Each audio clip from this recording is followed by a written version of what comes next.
Hey guys, welcome back to my channel. तो आप सभी का स्वागत है गाइस पूजा क्वीन ऑफिशियल में। तो आज मैं आप लोगों के साथ बहुत ही healthy hair care tips share करने वाली हूँ। और बहुत लोगों को मेरे कमेंट में भी आ रहे थे कि आपका और कॉम्बिंग का क्या तरीका, कितनी बार करते हैं, कैसे हैं। तो मैंने सोचा चलो इसके रिलेटेड एक वीडियो बनाया जाए और आप लोगों के साथ शेयर किया जाए। तो मेरा जो पर्सनली मैं जो अपने साथ जो मैं करती रहती हूँ हमेशा बालों के साथ, तो मैं वही शेयर कर रही हूँ आप लोगों के साथ, एक्स्ट्रा कुछ भी नहीं। ज़्यादा टाइम लेते हुए ना स्टार्ट करते हैं चलिए वीडियो को। तो सबसे पहले कॉम्बिंग करना कैसे है, कितनी बार करना है, करने का तरीका क्या है, तो आज सारा मैं इस वीडियो में शेयर करूँगी आप लोगों के साथ। तो पहली तो प्रॉब्लम थी बहुत लोगों की, कॉम्बिंग कितनी बार करें। तो सबसे पहले जैसे मैं करती हूँ वही मैं आपको बता रही हूँ, और जो भी यूज़ करती हूँ अपने हेयर से रिलेटेड, फेस से रिलेटेड, तो मैं आप लोगों के साथ वही बताती हूँ। मैं कुछ भी फेक नहीं बताती हूँ, ये करो वो करो बाल लंबे होंगे जी नहीं। मैं जो नेचुरल जो मैं अपने बालों के लिए करती हूँ मैं आप लोगों के साथ वही शेयर करती हूँ, और आप लोग मेरे पूरे वीडियो पे जाके देख लो। मैं कुछ भी एक्स्ट्रा ये बकवास नहीं करती हूँ, ये करो वो करो ऐसे बाल लंबे हो जाएंगे, ऐसा नहीं। जो मैं करती हूँ मैं वही बताती हूँ आप लोगों के साथ कि ऐसा कीजिए तो आपके बाल, जैसे मेरे बाल अच्छे हैं शायद आपके भी बाल अच्छे हो जाएंगे। तो मैं अपने जो बालों के साथ करती हूँ वही टिप्स आप लोग के साथ भी शेयर करती हूँ। तो सबसे पहला, कॉम्बिंग कितनी बार करें दिन में। तो जैसे मैं करती हूँ, मैं सुबह उठती हूँ, नहा धो के नॉर्मली एक बार अच्छे से एक बार कॉम्बिंग करती हूँ बाल में अपने, जिससे मैं हमेशा करती हूँ। या तो जूड़ा बना लेती हूँ रहता है, तो दूसरी बार मैं शाम को करती हूँ, शाम को। लेकिन सबसे ज़रूरी मेरा क्या होता है ना, और नाइट में कॉम्बिंग में ज़रूर करती हूँ। मैं कितना भी बिज़ी रहे, अपना स्किन केयर और हेयर केयर ज़रूर करती हूँ। मेरा 5 मिनट टाइम हो, और बहुत ज़्यादा टाइम नहीं लेती हूँ मैं। कम से कम 5 मिनट भी मेरे लिए हो जाता है ना तो काफ़ी रहता है, क्योंकि थोड़ा सा लंबे बाल है ना, तो जिससे मैं थोड़ा सा मैनेज करने में प्रॉब्लम होता है। तो कम से कम 5 मिनट तो मैं लेती हूँ। नाइट में जो मैं करती हूँ ना कॉम्बिंग, इससे मुझे लगता है इससे ही कहीं न कहीं मेरे हेयर फॉल नहीं होते हैं और मेरे बाल इतने खूबसूरत हैं। नाइट में कॉम्बिंग करना बहुत ज़रूरी है, क्योंकि ओवरनाइट का जो टाइम होता है ना, वो कम 7 से 8 घंटे का होता है, जिसमें आपके बालों को ना ग्रोथ होने का चांसेस बहुत ज़्यादा हो जाते हैं। क्योंकि ओवरनाइट आप जो कॉम्बिंग वगैरह करके सोते हो ना, तो इससे क्या होता है ना, आपके बाल कहीं न कहीं ग्रो कर रहे होते हैं। तो ओवरनाइट आप फेस केयर करो या स्किन केयर या फिर आप हेयर केयर करो, तो उनको काफ़ी टाइम मिलता है, इसलिए वो अच्छे से ग्रो करते हैं। तो मैं बोलूँगी एक दिन में, जैसे मैं करती हूँ 3 बार कॉम्बिंग करती हूँ, कि स्कैल्प ना बहुत स्ट्रेस फ्री रहेंगे, कहीं न कहीं ये मसाज टाइप से हो जाता है। तो इसलिए मैं एक दिन में 3 बार कंघी करती हूँ, एक सुबह में, एक शाम में, एक रात में।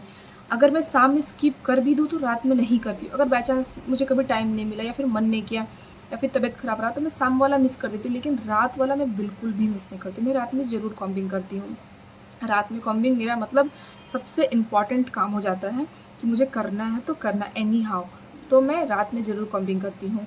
और ऐसा नहीं कि कॉम्बिंग कॉम्बिंग करके अच्छे से सुलझाती हूँ अपने बालों को। सुलझाने के बाद कम से कम 1 से 2 मिनट का मसाज लेती हूँ। मसाज लेने के बाद फिंगर टिप्स की हेल्प से, ज़्यादा कुछ भी नहीं करती हूँ, मसाज लेती हूँ। मसाज लेने के बाद एक नॉर्मल सा ब्रेड बना लेती हूँ।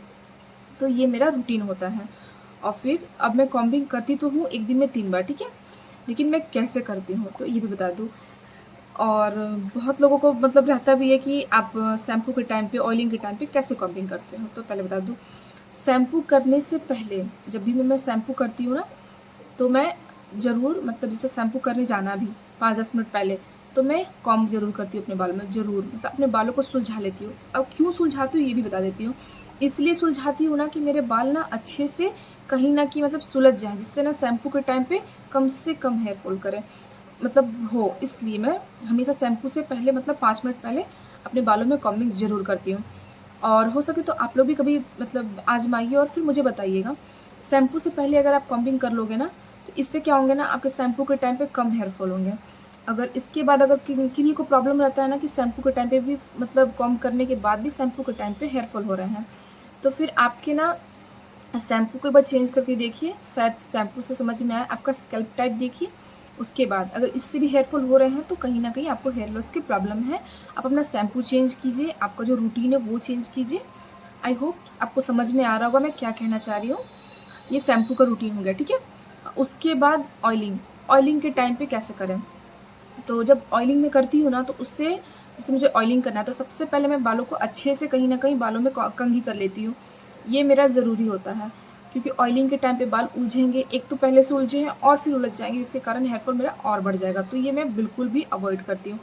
तो ऑयलिंग के टाइम पे मैं पहले कर लेती हूँ कॉम्बिंग कर लेती हूँ। करने के बाद फिर अच्छे से मैं ऑयलिंग करती हूँ बालों में, अच्छे से मैं तेल लगा लेती हूँ। तेल लगाने के बाद कम से कम 2 से 3 मिनट का रेस्ट छोड़ देती हूँ बालों में नॉर्मली जूड़ा बना के। उसके बाद फिर मैं मसाज करती हूँ अपने स्कैल्प में। मसाज करने के बाद फिर मैं कॉम्बिंग करती हूँ। और हाँ, जब ऑयलिंग करें, जिनको ऑयलिंग के बाद मतलब बहुत ज़्यादा हेयर फॉल होता है तो वो थोड़ा आराम से करें, और हो सके तो स्किप कर दें इस चीज़ को कि ऑयलिंग के बाद कंघी करें, नहीं तो वरना आपके हेयर फॉल बढ़ जाएंगे। तो मेरे ना कॉलेज टाइम पे ये प्रॉब्लम मुझे थी कि ऑयलिंग के टाइम पे मुझे बहुत हेयर फॉल होती थी। तो मैं मतलब थोड़ा कॉम्ब को ना उस टाइम पे अवॉइड कर दी थी। उसके बाद धीरे धीरे इस चीज़ को करते गई तो फिर मेरा हेयर फॉल नॉर्मल हो गया। तो मैं क्या करती थी ना कि हमेशा अभी जो मैं करती हूँ कि ऑयलिंग के बाद मैं ऑयलिंग से पहले भी कॉम्बिंग करती हूँ, ऑयलिंग करने के बाद 5 से 7 मिनट का रेस्ट ले लेती हूँ, उसके बाद फिर मैं कॉम्बिंग करती हूँ। कॉम्बिंग करने के बाद मैं अच्छे से ब्रेड बना के सो जाती हूँ। नेक्स्ट डे जब मुझे शैम्पू करना होता है तो फिर मैंने अभी कहा था आपको, शैम्पू से पहले मैं फिर कॉम्बिंग करती हूँ। कुछ ये मेरा रूटीन रहता है कॉम्बिंग करने का। अब आप पूछोगे कॉम्बिंग के टाइम पे आपके हेयर फॉल कितने होते हैं, तो मैंने ये भी आपके लोगों के लिए शेयर करने के लिए मैंने सोचा था। तो मैं बता देती हूँ, मेरा ये 1 दिन का हेयर फॉल है, आप देख सकते हो अच्छे से। और आप बोलोगे तो मैं इकट्ठे करके रखूँगी, तो मैंने ये रखा है इकट्ठे करके, मैं वीडियो शूट नहीं कर पाई। तो आपको दिखा रही हूँ, मेरा पूरा 1 दिन का हेयर फॉल है, जो 3 टाइम में अपने बालों में कंघी करती हूँ। ये 3 मतलब 3 बार कंघी, यानी कि 1 टाइम का मतलब पूरे 1 दिन का हेयर फॉल है। तो आप देख सकते हैं, इससे आप अंदाज़ा लगा लें मेरे कितने हेयर फॉल होते हैं। और आपको मतलब आप देख सकते हैं मेरे बेबी हेयर्स वगैरह भी काफ़ी अच्छे हैं, आप देख सकते हैं। मुझे हेयर सीडिंग की प्रॉब्लम नहीं है, और यही मेरा कॉम्बिंग का रूटीन रहता है। तो आप देख लीजिए हेयर फॉल, आपको अंदाज़ा खुद समझ में आ जाएगा और नहीं हो रहे हैं। तो मेरा कॉम्बिंग का बस यही नॉर्मल सा रूटीन है, 1 दिन में 3 बार। ऑयलिंग से पहले कॉम्बिंग, ऑयलिंग के बाद कॉम्बिंग, फिर शैम्पू से पहले कॉम्बिंग ज़रूर करती हूँ, लेकिन शैम्पू के बाद बिल्कुल भी कंघी नहीं करना है। मतलब जिनको अगर अपने हेयर फॉल को न्योता देना है तो आप आराम से कंघी कीजिए, आपके बाल एकदम ईज़िली बिना कुछ किए ही आपके हेयर फॉल मतलब स्टार्ट हो जाएंगे। तो आप कर सकते हैं, अब आपकी मर्ज़ी, लेकिन मैं मजाक कर रही हूँ तो बिल्कुल भी ना करें। और हो सके तो शैम्पू के करने के कम से कम, जैसे आप नॉर्मली ड्राई करते हो को आराम से आप ड्राई कर लीजिए। 90% जब ड्राई हो जाए, पूरा 100% नहीं, कहने का मतलब पूरा जब सूख जाए ना तभी भी बाल फंस के उलझते हैं, ये ध्यान दीजिएगा। जब 90% ड्राई हो जाए, हल्के हल्के मतलब कहीं कहीं थोड़ा सा क्या बोले, मतलब रहे कि हाँ हल्का हल्का भीगा है, तो आप अच्छे से सुलझा लो। उस टाइम पे जो बाल सुलझते हैं वो बहुत अच्छे तरीके से सुलझते हैं, तो इस चीज़ को आप ज़रूर ध्यान दीजिएगा। तो कुछ ये रहता है हमेशा का मेरा कॉम्बिंग का रूटीन। तो आई होप आपको बहुत पसंद आया हो।